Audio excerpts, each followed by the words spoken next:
Hi everyone and welcome to today's morning report with me, Richard Perry, market analyst at Handtech Markets for Wednesday the 18th of June. The European markets have taken a fairly positive start today, and that comes on the decent close that we saw on Wall Street last night, which was followed up by a mixed session in Asia, but the Nikkei was able to gain almost a percent on the back of the weaker yen that continues to pull dollar yen higher, and that certainly helped the Nikkei overnight. The FTSE is around about a quarter of a percent higher. DAX is just over a tenth of a percent higher in early trading. In terms of currencies, there's no major moves yet. I think the markets are pretty much waiting for the Fed meeting this evening, and as to what is going to happen there. There had been an early move by, as I said, the weaker yen, but that's been pulled back slightly in the last few minutes. And that is resulting in the dollar index, which has just flattened off slightly. It had a decent recovery yesterday, back above the 80.6 mark that I've been talking about, and it's pretty much flattened off again this morning. In terms of VIX on the stock market for the States, the volatility is just slightly lower yesterday.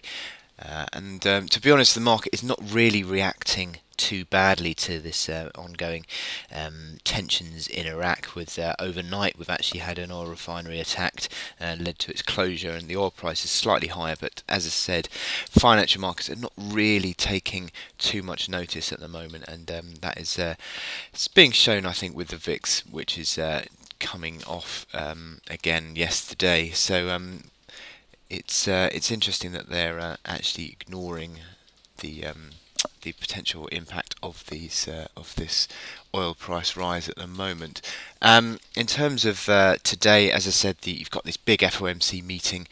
And what we could be seeing is, in light of that US inflation data yesterday that came in ahead of expectations, 2.1% there for the US inflation, that could put pressure on the FOMC, that's already leaning towards moving a little bit more hawkishly anyway, and the doves are going to have more pressure on them to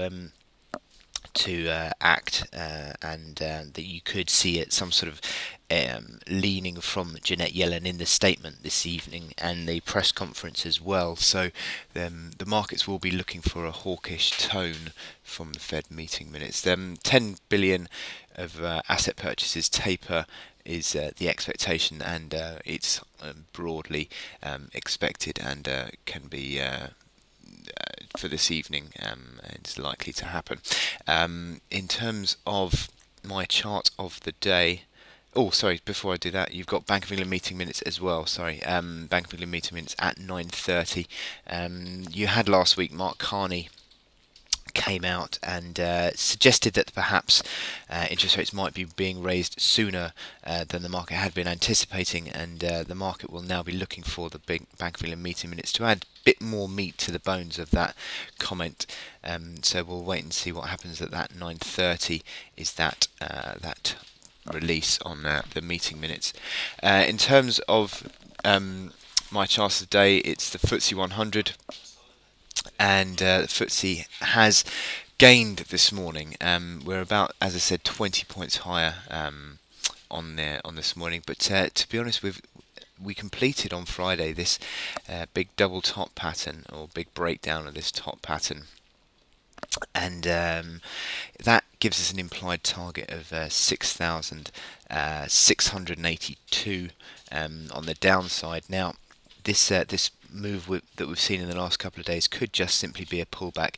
You've got a fairly, I'll show you on the intraday chart, that we've got a fairly decent resistance band between 6,782 and 6,800. There's a fairly decent band of resistance. This old support turns into new resistance, and that could well hold the FTSE back in its advance. It's fairly positive at the moment, but we're now just back into this band, and it will be interesting to see if it fails underneath 6,800. That could be an indication of further further selling pressure may be coming back because, to be honest, all these intraday technical indicators are simply just unwinding this oversold position at the moment. So we'll wait and see that. All the moving averages on this hourly chart are still above that 6,800 mark. So it is, in effect, just unwinding this original sell-off move. So if it does fail under that 6,800 mark, then that could be another chance to sell because this FTSE chart on a near-term basis is, as I said, completed this top pattern, and it looks like there's a lot of overhead supply that may well now hold back and advance. So we'll wait and see how that one pans out. Anyway, I wish you good luck in your trading on FTSE today, and I will speak to you later. Thank you.